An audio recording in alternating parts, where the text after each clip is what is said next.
Sapsap. Tayo po ay nagsisigang ng sapsap.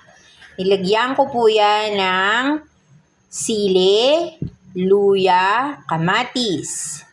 At maglalagay tayo ngayon ng kaunting patis. Konti lang.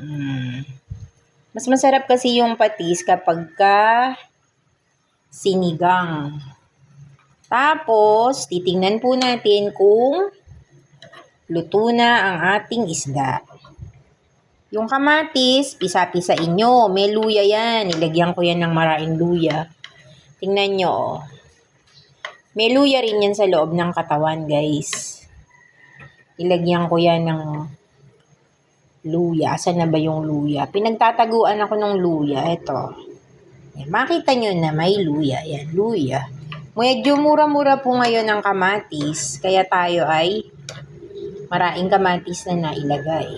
Tapos, yung ating mga sili na natutuyo, kasi noon nakakita ko sa palengke, nakatumpok lang, 10 piso. Bumili ako, ang dami. Tapos, yun, di ko naman naubos, natuyo. Natuyo dun sa ibabaw ng plato, nasa table lang. Tapos, yun, wag nyo itatapon pagka natuyo na, mas maganda nga yun di ba? Yan, magagamit nyo anytime na gusto nyo. Okay. Okay na siya. Baligtarin natin. O, ayan. Ito po ang sapsap. Ang sapsap, hindi ginigilitan kasi masyado na siyang manipis. Manipis yung kanyang katawan. Ayan. Kaya yung isang sapsap,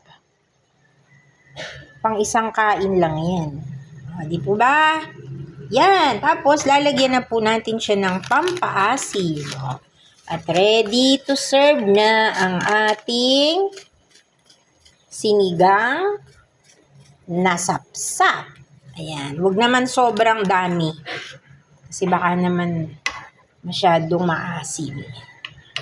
Yan po guys, ang ating lunch, ang ating pananghalian, pwede yung almusal, pwedeng dinner, pwedeng anytime. Kahit nga po merienda, kung mahilig kayo magmerienda ng kanin, pwede yan.